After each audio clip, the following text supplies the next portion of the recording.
are Lagos Talks 91.3. Lagos Talks 91.3. This is the recap, and it's 33 minutes past the hour of 4.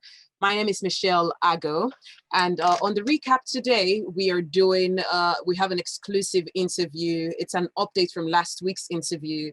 Today, we have the 2020 People's Journalism Prize winner for Africa, David Hundeyin, who is joining us on the program today. As you know, he broke the story on Issa Pantami's recorded audio from a few years ago, where he was sympathizing with terrorism, basically, and also talking about the Taliban's and terrorism and Osama bin Laden and Al Qaeda in ways unexpected or unbecoming of a Nigerian minister.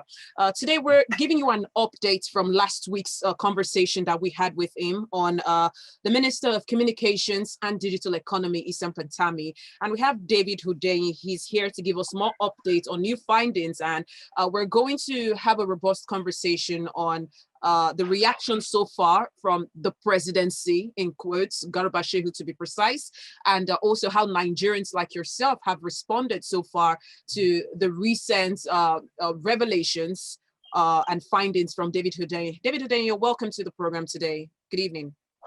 Thank you for having me. All right, it's a pleasure to have you. It's been a whole week, and finally we got the presidency to respond to the facts that you presented concerning Ali Issa Pantami, Dr. Ali Issa Pantami, Minister of Communications and Digital Media. When you saw the response from the presidency, what exactly was your thoughts? I would like to say that I was surprised, but I wasn't. I was disappointed, but not surprised. This is an administration that has showed over time that it values loyalty. It values its loyalties over pretty much anything else. So, and those loyalties are primarily ethnic and religious. So, Issa Pantami, who we know has a very long-standing relationship with Muhammadu Buhari, predating his tenure as president. You know, Muhammadu Buhari doesn't actually want to let go of this person. The presidency will do everything it can to drag this out as long as possible. I mean, we know how this ends eventually, because the fact of the matter is that Issa Pantami has so much baggage in his past. It is not the sort of thing that is possible to play off. You can't walk away from it. There is no version of this story that Issa Pantami walks away from this. It is not possible. But they're going to drag this out for as long as possible, make his exit as protracted and as unnecessarily painful as possible. We know that that's what they're going to do. But eventually he will have to leave. And it won't even be because people like us in Nigeria or Nigerians have anything to say about it. It will be because even internationally, it will become too much of an embarrassment to have an Issa Pantami in your cabinet. Because I think what has helped Pantami himself up until recently is the fact that so much of what he did was locked away behind that language barrier in northern Nigeria. So it just wasn't on the public record for everyone else to see. But now that so much of that information is now on the English-speaking internet, there's just so much information that has already come out and will yet come out, you know, where the story which, you know, hasn't really been explored yet, which is the story of his involvement in the religious crisis at ATBU and at Unijos. That story itself will be examined more closely in the coming weeks, and there will be receipts, there will be evidence, there will be documentation. So these are not things that he will be able to get away with any longer. So even internationally, his image is going to be completely short. He's not going to be able to apply for a visa. And I'd be surprised if even currently as we are speaking, I'd be surprised if he isn't already on some watch list or the other. So the damage has already been done and will keep on being done. However, the presidency is not going to do the smart thing, the rational thing, and cut their losses. That's what they're supposed to do. But instead, they're going to drag it out for as long as possible, which is the same thing, by the way, that they did with Ibrahim Magu until you know he stepped on the toes of somebody bigger than him. You know, Ibrahim Magu wasn't even confirmed by the Senate. He wasn't confirmed by the National Assembly, and the presidency just put him in anyway. And you know, instead of being chairman of the EFCC, he was acting chairman. They just they just, the National Assembly didn't confirm him, but they just thumbed their nose at them and said, whatever, we'll do what we want. And they just dragged it out unnecessarily for a very long time. From day one, that man's position was untenable, but they just dragged it out and made it unnecessarily difficult for everybody because we are the ones who face the negative externalities, not them. So Issa Pantami's case is going to be similar. We're all going to suffer for it. One major way that we're going to suffer for it is that the fact that somebody who has proven links to Islamist extremism and potentially Islamist terror sits on the federal cabinet and has access to classified information and security briefings and whatnot will make it such that eventually, already Nigeria's bigger sort of security partners like the US and NATO have already stopped sharing intelligence reports with Nigeria. I think they stopped doing that since 2019 because they realized that every time they share information, the information found its way to Boko Haram. So they already stopped sharing intel with us, military intel. But it'll get to the point where even in a non-military sense, the word Nigeria is going to become associated with with terror in a way that probably like Afghanistan or Iraq have been in the past, and that is going to have real life consequences for us. It's not Buhari that's going to suffer this; it's us. Because, for example, those of us in the diaspora, as I think from as far back as 2017, diaspora remittances were Nigeria's largest source of foreign income, even ahead of crude oil, as far back as 2017, and that has been the case since then. But when it gets to the point where Nigerians start suffering a new type of casual discrimination, in addition to all the other ones we already have to endure, because we get smeared with that toga of terrorism or Islamic terrorists or whatever, even though the vast majority of us are not Islamic terrorists, there's going to be consequences. And there's going to be consequences for us in diaspora, but by extension, there will be consequences for those back home because diaspora remittances are what even keep the exchange rates, just about hanging on by threads. So I would really hope that the presidency does the smart thing at some point and just cuts their losses and lets this man go. But you and I know that is going to happen. They have Garba Shehu has considered this a campaign. That apparently that is how the presidency sees it. They're not seeing it from the point of oh my God, we have someone who have been rubbing shoulders with terrorism in one way or the other through conversations that he's had with different people in the past. They're not looking at that. They're also not looking at our reputation as Nigeria. The fact that they have the Nigerian brand, they have to, protect the Nigerian brand, in the eyes of the entire world. But they've considered this as a cancel campaign. Do you think it's due to maybe the way it was handled by us in the media, or do you think this is the best way that we could have handled it as media professionals? Is there any way we would have handled it that would have gotten the presidency or the government? It's unfortunate in this administration, we have to keep saying the presidency. I do apologize to every Nigerian who's listening to me right now. It's do you think the government, there is a way that we should have presented this issue in a way that, a better way so the government can respond to it, the way we expect? Or are we in the wrong here?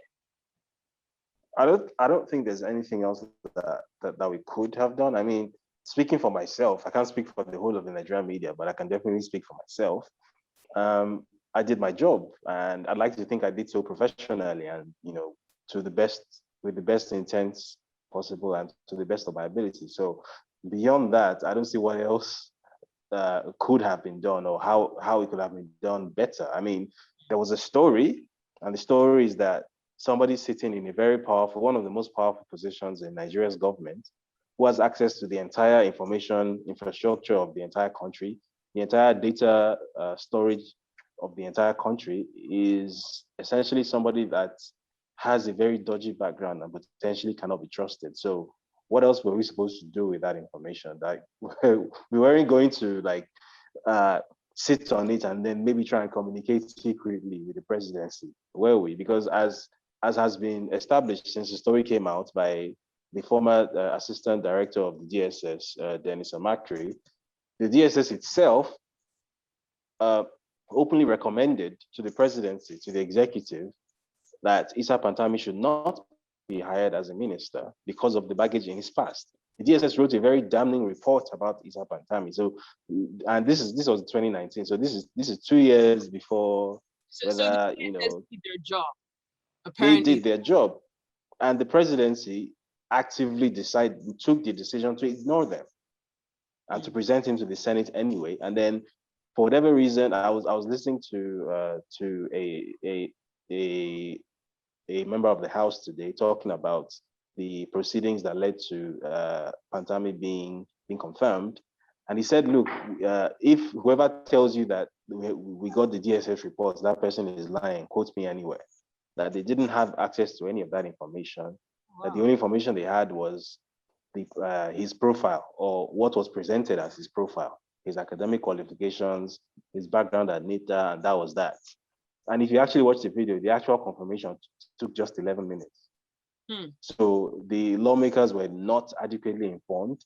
The executive was informed, but for whatever reason, that information that they had from the DSS didn't get to the legislature.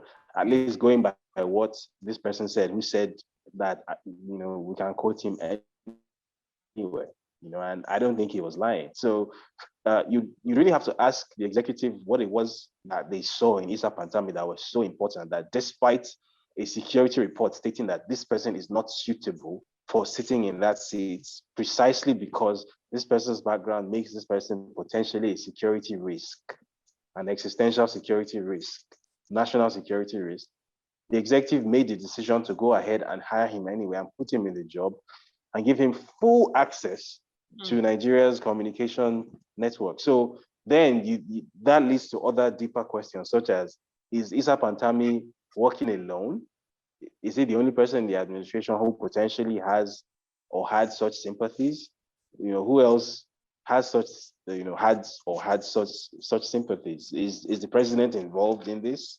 Because that's another question that inevitably needs to be asked. So the executive has behaved very poorly in all of this. I think the media has done its job.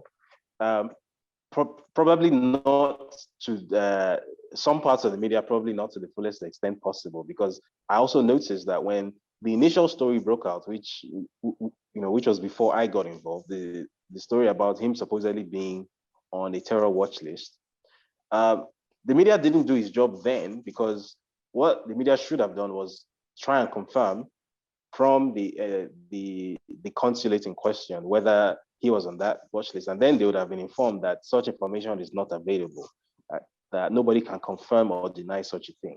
So it's impossible to say that he's not on a watch list or that he is on a watch list. Instead, the man simply put out a threat, and then the different media started retracting their stories, even though there was really no reason for them to retract the stories. Yeah. Right. There was no basis on which to say that this story is false. This story is a lie. But they would, once power speaks in Nigeria, the media has this very bad habit of cowering before it. It's not always the media's fault, because as I've said several times, the business model of media in Nigeria makes it such that it's difficult to go up against power, because power often controls the purse strings that fund the media. But I would have liked to think that if they had just held their ground a little bit longer, it might have been, because then at that point, when I sort of got dragged into the story almost like against my will, because one of the platforms that I'm at, that I do some work for, did a retraction, and then people, some people who have been desperate to find something to use to discredit me, because I'm perceived as as anti-regime, then dragged me in and started putting the term fake news next to my name, and basically trying to stain my digital footprint. I remember there was basically a whole campaign to discredit me. It went as far as Premium Times publishing an article accusing me of putting out fake news, even though I was not the one who did the story. And it was obvious that all of this was paid for. This was funded. Somebody was running a PR campaign to discredit journalists that they don't like because they don't control them. That was when I sort of got dragged into the story that, okay, what exactly is this Issa Pantami fellow, so prickly about? What is he trying to hide exactly? Because in my experience, whenever someone in power reacts that way to a story, it means that there is something in that story that they're very uncomfortable about. If it's just fake news, they'd laugh it off. They wouldn't even take notice. They'll just be like, "Oh, these stupid bloggers have come again." But if there's a grain of truth in it somewhere, then you see them reacting furiously, and that was what first piqued my interest. So, and interestingly, it didn't really take that long to to to get a hit on this guy, because actually an academic paper published in 2019 by Dr. Andrea Brigaglia, I think I referenced this the last time I was on the show, uh, a professor of contemporary Islamic studies who used to be at the University of Cape Town Center for Contemporary Islam, is now at the University of Naples. He published an academic paper in 2019 called Debating Boko Haram. And in that paper, he made extensive reference to Mohammed Yusuf, the founder of Boko Haram, and to a certain Imam Isa Ali Ibrahim Patami. Oh. So that was, yeah. So that was where I first got like a hit on him. Like, okay, so what exactly was this guy discussing, having conversations about? What speeches was he giving? What was his background? Is there something here that he doesn't want people to discover? And lo and behold, in that paper, there was a translation for a speech that he delivered. The speech was called Swaye Yan Taliban. And that was a speech where he said a lot of these completely outrageous things. He pledged support for the Taliban. He said that he considers Osama bin Laden to be a better Muslim than himself. Wow. That the US is a country of infidels who are looking for how to for how to conquer Muslims. A bunch of really out there stuff that you'd expect to hear from. We would go on a quick break, and we would talk when we return from the break. It's just about a minute or two.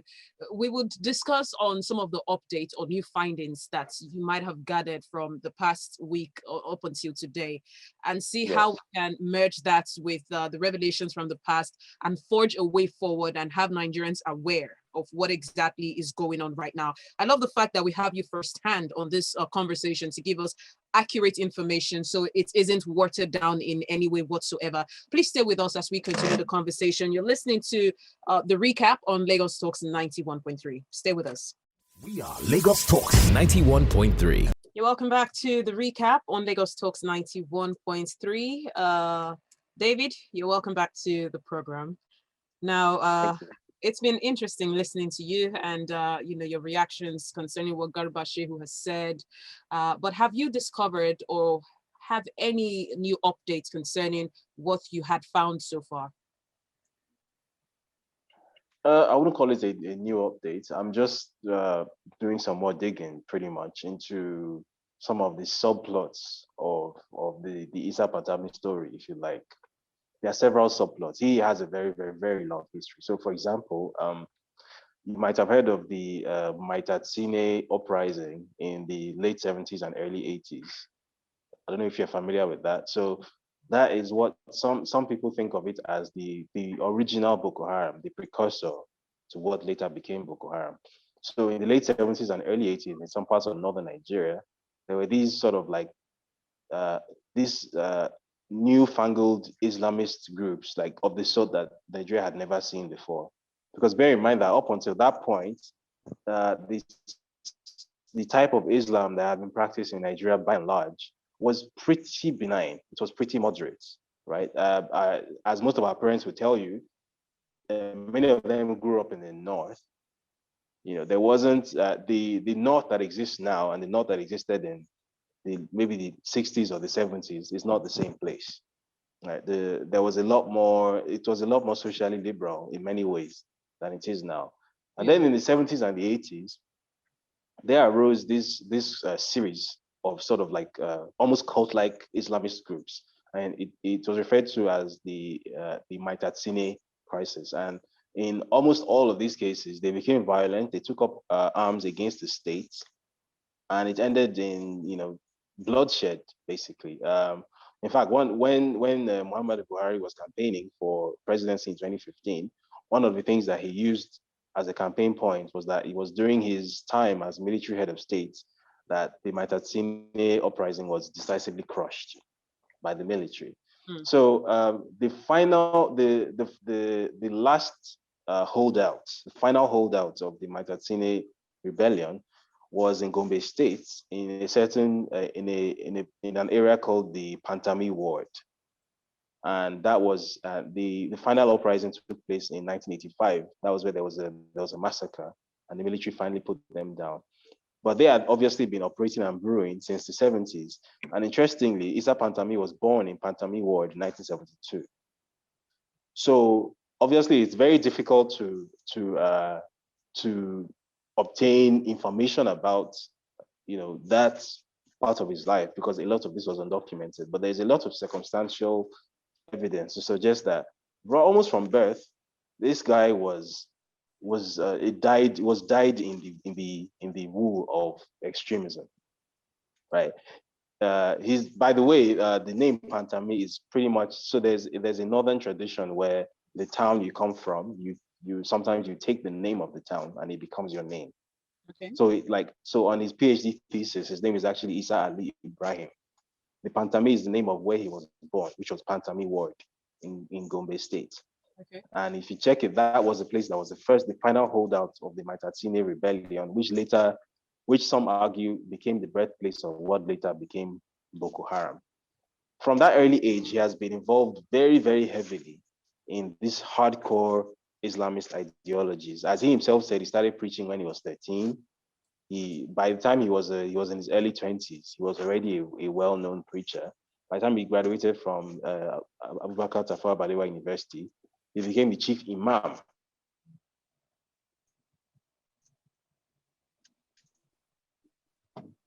Hello, David. At the mosque, right? Which was in his role. Yeah, can you hear me? Yeah, sure. Go ahead. Oh? Yes, go ahead. Yeah, sorry. I don't know if you lost me there. So I was saying that upon graduating in 2004 in 2003, sorry, from the Abubakar Tafawa Balewa University, he became the chief imam at the mosque.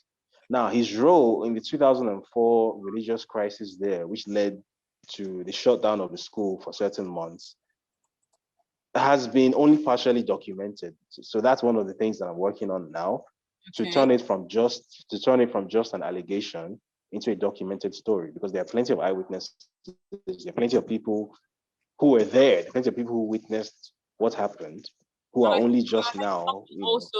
Someone also died because the family or members of the family have been tweeting about it now that, Yes. Yeah. Yeah, Okay. his name was Sunday Achi.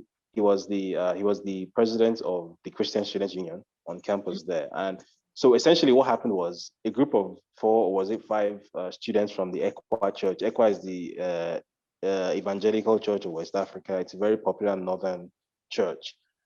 So a group of students from that church went out on campus doing campus evangelism and distributing material which was considered to be offensive to Islam. And Sheikh Pantami took great exception to this. And on his instructions, the Muslim students went on a rampage, basically. Now, he wasn't satisfied with them just going on a rampage. He then specifically instructed that for this slight, for this insult, for this disrespect to Islam, blood must be spilled, according to the eyewitness accounts that I've heard, which I'm trying to properly document and bring out. And so a group of Muslim students acting under that instruction went to the room of this man, this Sunday Achi. He was a 400 level student. He was the president of the Christian Students Association on campus. And then they dragged him out. And his body was discovered in front of the mosque the following morning. He had been stoned to death. Wow. And then that sparked off a huge religious crisis in the school, both among students and in the faculty, and even in the neighboring town. The school was shut for several months because of that. And eventually, Pantami was thrown out of his position as chief imam at that mosque because of that and other crises that he sparked. Going forward to 2010, where I'm sure we all saw that document that emerged last week, the JNI communique, which had his name on it. He chaired the meeting. Now, I had to obviously independently establish the veracity of that document, because obviously one thing that any person in power in Nigeria loves to do is that once you bring out something from their past that isn't palatable, the first thing they do is deny it. They say it's a lie. They say you made it up. document is doctored, is fabricated. So fortunately, in this case, I was able to independently verify it. And the person whose name I won't mention, because he didn't authorize me to mention his name on radio, but he was an aide to Patrick Yakoa, the then governor of Kaduna State. A little background on Patrick Yakoa. He was actually the deputy governor to Namadi Sambo. When Goodluck Jonathan won the election, or didn't win the election, sorry, when Goodluck Jonathan became president, Okay. The decision was made to make a northern Muslim his vice president because he was a southern Christian, which obviously is how it tends to go in Nigeria. And he chose Namadi Sambo. As a result, Patrick Yakoa, who was then the deputy governor, because it was a similar situation in Kaduna, a Muslim governor and a Christian deputy governor, because Kaduna is divided into Christian and Muslim. So for the first time, Kaduna had a Christian governor almost pretty much by default, without even really like having an election. It just sort of happened. Yeah. Which a lot of people, Patami inclusive, were very, very, very upset about. They considered that to be a huge insult. Why would a Christian be the governor of what they considered to be a Muslim state, even though Kaduna is almost evenly divided between Christian and Muslim? And so, almost from day one, Patrick Yakoa was marked as an enemy for reasons completely beyond him, just for the fact that he was a Christian. So this fellow that I'm referring to, who was his aide, he worked directly with Patrick Yakoa, actually got hold of that document. He actually had that document since 2010. However, it was politically. So the document essentially states that the supposed march, the supposed advance of Christianity in the North was something that should be resisted using violence, if necessary. That the emergence of Patrick Yakoa as governor of what they consider to be a Muslim state of Kaduna was an insult that needed to be rectified using violence if possible. And that the was part of this. Yeah, he chaired the meeting, and his name and signature were on the document.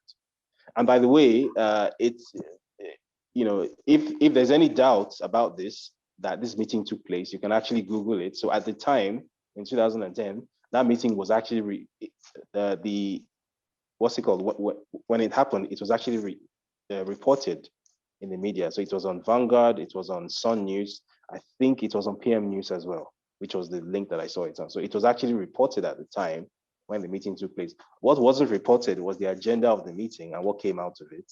And that's what we've seen over the past week. Now, this in a ministerial position in Nigeria who has got a divisive mentality about the word Nigeria, who does not believe that we are one as a country.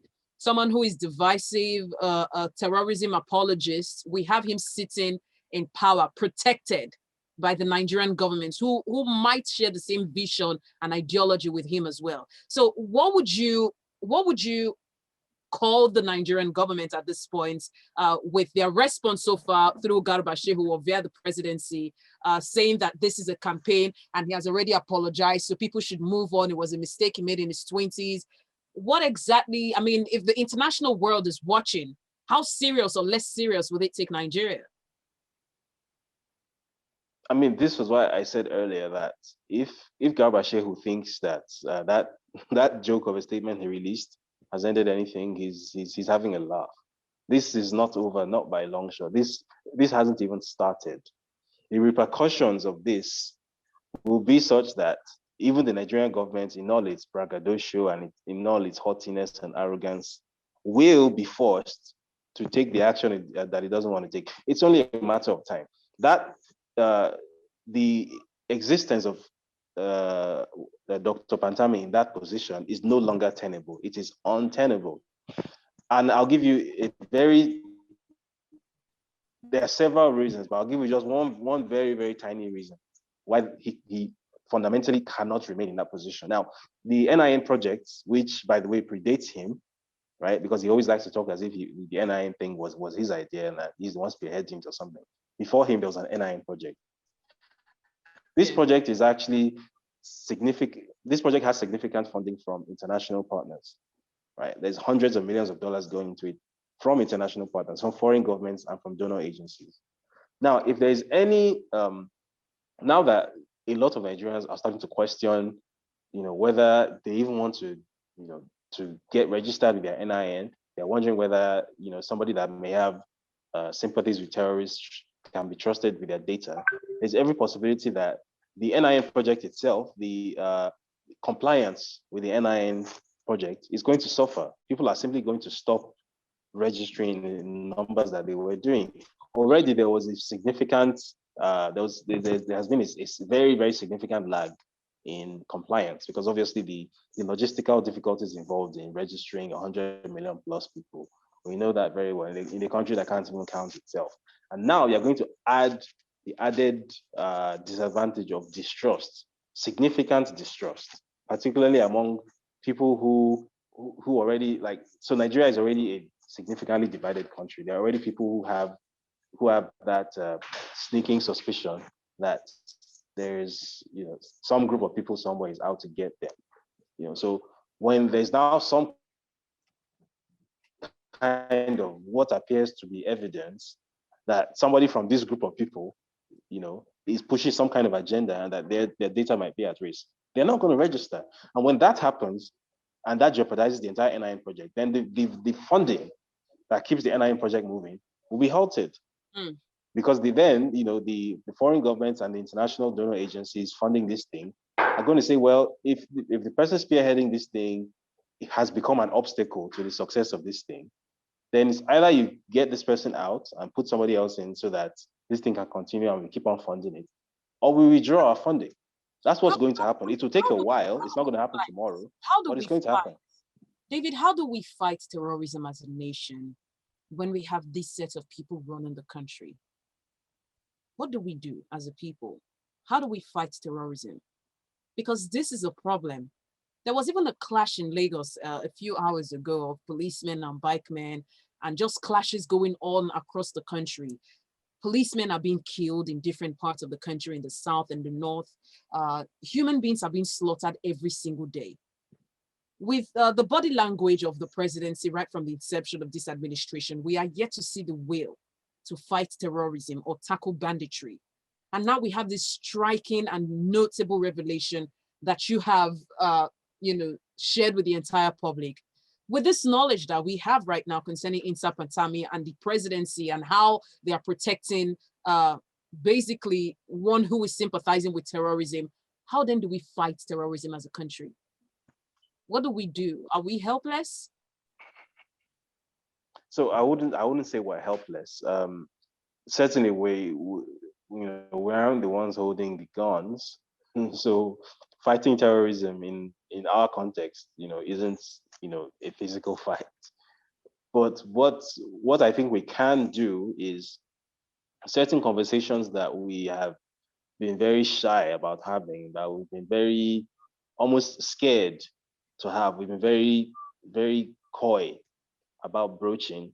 Now is the time to have those conversations and to have them with maximum, like with our proverbial chest, as they say. Like these things that have needed to be said for years, and for whatever reason, because of political correctness or because of the politics of politeness, tone policing, all these things, we've sort of kept them bottled up, and those things haven't been said. We need to say those things now.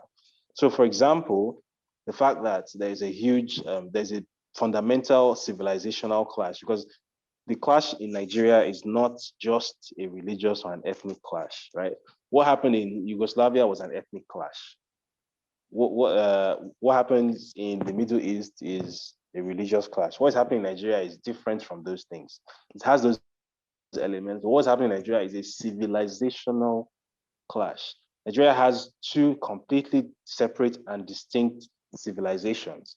If you think back to colonization, there wasn't even actually one entity that was called Nigeria that the British created.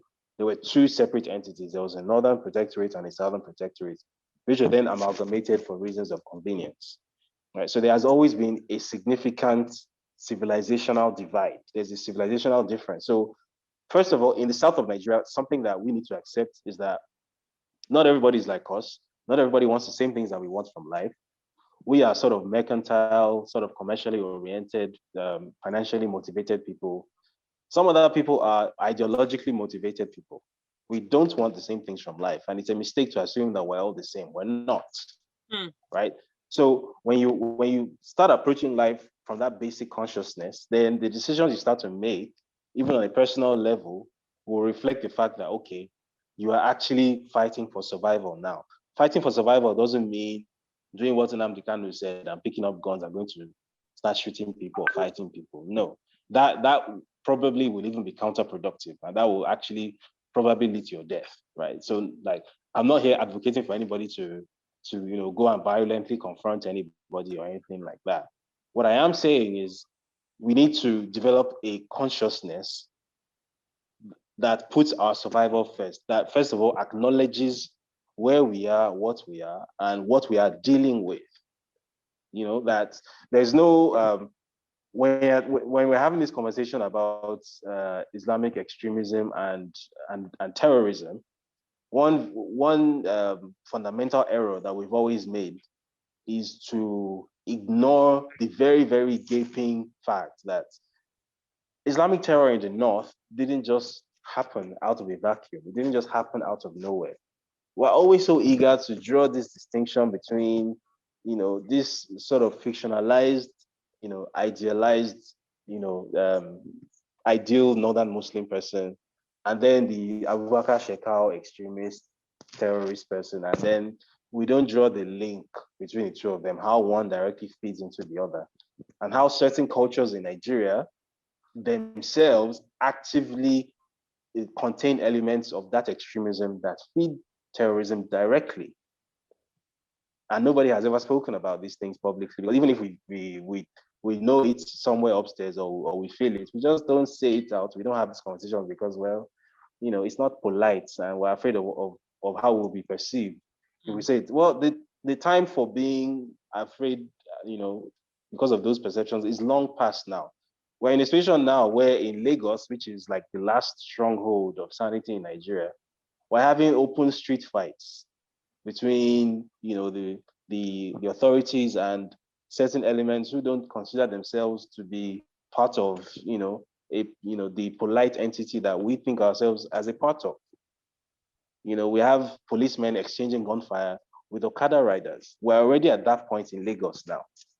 So like this is well past the point for being, for signaling our virtue and being unduly polite about something. Certain conversations need to be had. Certain things need to be said and need to be said with full, with zero apology. That is the reality that we're dealing with now. So fighting terror in our context now will mean speaking up in a very unequivocal, very unapologetic manner. It doesn't mean going out and as I said, adopting the hate speech style of Nnamdi Kanu, because that in itself is counterproductive.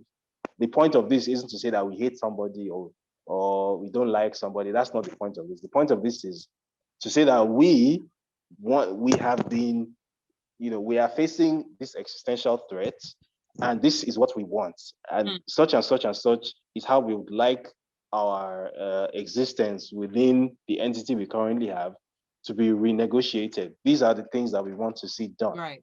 And that, we are pretty much the last stronghold of sanity in Nigeria, because really once you cross, the Southwest and the Southeast are basically the only parts of Nigeria now where it's reasonably possible to sort of like have something approaching a normal life, if such a thing exists anymore. The Niger Delta already has its huge insecurity issues, and the North Central up, it's completely unlivable. So we have a certain leverage now, and we shouldn't be afraid to use it. That look, we are the last bastion of, we are the only place left where you can live something approaching a decent life in this country. So now that we still have that advantage, here is what our demands are, because we don't want to become Borno State tomorrow. All right. I would like us to open up the phone line so we can get some calls in and feel the pulse of the listeners right now who might have questions or contributions on the show. The phone lines are 0809-191-3913. Lagos Talks. Good evening. Good evening, Michelle. Hello, good evening. How is it on the line? All right, go ahead. Good evening, David. honestly, Good evening. and very, very straight to the point. Bringing the going to the weak understanding of whatever thing that is happening. Then my question is this: where do we channel these complaints to? Which desk do we channel these conversations to? Because it must give the desk that is meant to address issues here on the defensive side. We get Siri Shazari is defending Patami. Then listen to Ojo Zakalino, some things. All these guys are the top positions. When they come to talk to address this issue, they will begin to point, they begin to accuse or defend. And this conversation ought to be heard. Ideology, the mentality is absolutely absurd. You get? Because come to the truth, I saw Ibrahim, like Misha, you reported now, it happened in Yanoba, the killings. Then Ibrahim, the position are just like just people on the streets fighting each other. And this conversation has to be had. The people in a leadership position, who are they? How are they handling treating this case? Because when the outside bodies are looking at us, they will say, these guys, they are doing like children, they are fighting against themselves. And we're meant to develop civilized so that we will benefit ourselves before going outside. We will look at business environment, look at industrialization. Thank you. Lagos Talks, good evening. Good evening. A very good evening to you. What's your name? Where are you calling from? Ola from Valindi. Ola, what are your thoughts on all of this? I want to bring up an issue, please, and I want you to comment on it. I heard recently that CASU, Kaduna State University, has increased their tuition fee from 26 to 500,000, except the state entities only pay 26. What are your thoughts about that, please? I'd like to hear that. All right, thank you. Yes, we did see that in the news. David, I'm sure you're aware of the increase in Yes. Kaduna State University for non-indigens, 500,000 naira, and I think indigens are paying about less than 30,000 naira. I'm not sure if this is a coincidence of this, but I would leave that for later. Or do you want to respond to it now? No, let's Okay, come back to that. Let's stay on the topic right now. Lagos folks, good evening. Hello, good evening. Good evening to you. What's your name? Where are you coming from? My humble, beautiful name is Brian. All right, join the conversation. What's the guy's name, please? Remind me. David. David. Hi. We can hear you. We've been talking about it. Even people on this station are always afraid of these words. But I'm grateful that they have you there saying the same thing. Change is inevitable. I mean, there's no need for sentiment. We need everything we can undo. We can, all this one, I'm so grateful for David. Today is the most important day in my life. For once on radio, somebody is saying facts and giving out solution. Everybody else, if you're listening, please start buckling your shoe before it's not going to be easy. They are everywhere. We're not kidding anymore. Now we need each other as much as possible. All those forming for you, materialistic kind of lifestyle, having to be sponsoring bottle in the club instead of you to come together and build a city that have a data that you can go back to.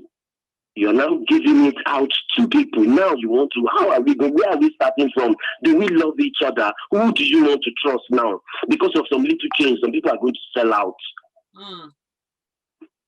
But let me tell you, David, some of us are smart and wise, and we've been working towards this for long. And we're talking about intellectually. Don't worry. You're not alone. Change is inevitable, and it is by all means necessary. Otherwise, this Nigeria, they will collect them from us. All right, Ryan, thank you. Lagos Talks, good evening. Good evening, Michelle. Good evening. Nobody will collect Nigeria from us. Amen. Amen. Please, Ademi, I can assure you, nobody will do that. First of all, let me say that I thank David very much for all the, analysis and the details of data that he's giving to us. Very useful. Based on the Kaduna increase in price, in school fees, that is not new. This is the second time coming. It happened in the 70s, and that was had to be reversed. So I think they will go back to their shell. It's not a good thing. We all are in this country, and they are also the people in the north are everywhere. They should not be doing that. Secondly, he mentioned the issue of data, and I'm worried about that. And I asked myself, what are the data, all the data collected from what have they been used for? I realized that there is an application now, to they call it True Caller. And then the MTN also has another application. Where did they get the data from? Because I did not register with True Caller. That is national directory of some sort, telephone directory. And I asked myself, who unbundled the telephone lines and data to this value, True Caller. And where is MTN also getting his other data from that makes it possible for MTN to be able to identify callers from other networks? That is a big question for me and a red flag. Then I say, if that is happening, then why the link? Because when you link telephone to the the national NIN, it means that you have full, complete biodata of sovereignty of the people. And this sovereignty is now not protected. It's open to security risk. And again, there's an invasion of privacy. That is a big worry for me. All right. Thank you. Thank you. Reading some messages here on WhatsApp. Here is Kewe from Delta State saying, please, I ask your guest, knowing the colonialists, lumped nations with completely different ideology and putting their interest ahead of the consequences of the people with conflicting ideologies. Is it surprising that Nigeria is facing all of this today? Kelvin from Surulere is saying, I commend your guest. He has spoken well. A man that is sympathetic to terrorism and terrorists and terrorist groups should not be a minister in this country. Mr. David, I'm very impressed with your analysis. I also agree with you that what Nnamdi Kanu is doing is counterproductive. All right. Good evening, Michelle. With the analysis given by your guest, it has shown that this present government, if care is not taken, will drag Nigeria and Nigerians to the mud intentionally, or rather internationally. I beg noble Nigerians to please rise up and fight for this country, not by war, but notable means to rescue our generation and unborn generation. That's coming from Patrick from Igbogu. All right, Chief Udo, hello Lagos Talks. What is happening in Nigeria is about someone's greed. All right, thank you. I think we should take a few more calls before we wrap it up. Lagos Talks, good evening. Good evening. Good evening. Yeah, my brother David, how are you doing there? I'm fine, thank you. You have Comrade and Silas on the line. All right, Comrade and go. I think, I took time to listen to the patriotic Nigerian's analysis. I am impressed. And if you ask me, David, Mitchell is aware, I am unrepentant supporters of this government, but on the issue of Isa Patami, I vehemently disagree with federal government and Buhari-led government on that, because Patami is holding a sensitive position. You know, you are aware of what they call classified information. So as far as I am concerned, Patami should go. I am still on that page that he should go. It was so painful and disappointing hearing the Garba supporting, taking the position, speaking on behalf of the Federal Republic of Nigeria, that he was at 29 and all that. But during one of the shows on this station, he said the guy was 33, not even 29. So if you hold such a position, you have classified information about the country.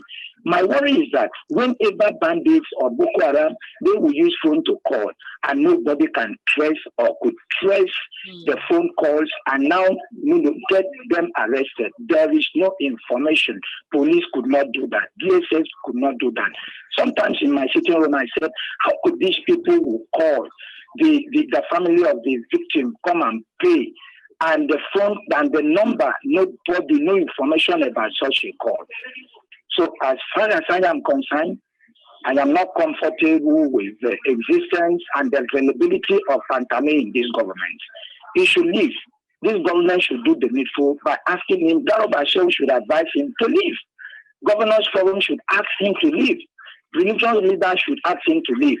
I know we are multicultural people, multi-religious people. People will, put pet tents. Those who are religious bigots will say, oh, we should not go. This one will say he should not go. As far as the country is concerned, for the sake of the country, Patami is not the only person. He should go, as far as I am concerned. Nigeria, the way it stands now, nobody is comfortable. Look at what is Akwa Ibom was the most peaceful state. But in the same a lot of killings of police officers, army officers, burning their everything, operational vehicles, and all that. And nobody could trace where that one, where it came from. Imagine that. So, as far as I am concerned, Patami should go. Right. Thank you very much. Thank you, Comrade Afan. Hello, good evening. Hello, good evening. Yeah, just like the last caller said, my name is Sam. Sam, go ahead. Yeah, I come from Lagos Island. There is anything to it's just unfortunate. They could have given another post, not to mean. Is it LCC, right? Hello? Yes, we can hear you. He's the Minister of Communications and Digital Economy. Exactly. Tech. And the one heading that position. That man needs to leave that place, like seriously. All right, thank you, David. We have to wrap up the show. It's been a very long one, and please know that we are with you 100%. So we support everything that you're doing, and as long as you find more things that you would love to share with the Nigerian media, Lagos Talks is here for you to share that information as well. I pray you're safe wherever you are, and you do not relent. You continue to fight with your pen, with your research, with everything that you have. To bring some level of sanity as a journalist to Nigeria. If you have any last words before you go, would love to hear it. We can't hear you. Your mic is off at the moment. I actually just wanted to briefly respond to the caller who raised concerns about where certain caller data was coming from. I just wanted to point out that in that case, that isn't an issue necessarily of the Nigerian database. How the Truecaller app works is that it aggregates data from the contacts books of all your contacts. So as long as your contact has Truecaller installed and they have your number, then you will be added to the Truecaller database, which some people have said is a breach of their privacy, but unfortunately, that's how the app works. So that's where your data came from. It came from your friends. All right. David, last words before you go. Basically, well, we're going to keep on waiting and seeing what is going to happen. I mean, as I said, this has only just started. If Gabashew thinks that statement he released, drew a line under all of this, is having a laugh. This hasn't even started. And it's only going to end one way, inevitably. But unfortunately, they're going to drag it out and make it as painful as possible. But we're used to that. We're Nigerian. So we'll take the pain and wait. All right, David, thank you. Coming up next is African Farmer in today's episode of Agribusiness. If you'd like to reach out to David on social media, you can find him on Twitter at David Hundeyin. That's David Hundeyin, David Hundeyin. Like I said, he is, we already know who he is. He doesn't need much introduction. I gave his introduction earlier. He's the 2020 People's Journalism Prize for Africa winner. And, one of the finest journalists we have out there, clearly. David, thank you. I hope that you have more details for us in the nearest future. And hopefully we would be glad to finally see a government who is ready to put Nigeria first, put the people first before anything else. Coming up next, Agribusiness with African Farmers. Stay with us. We are Lagos Talks 91.3.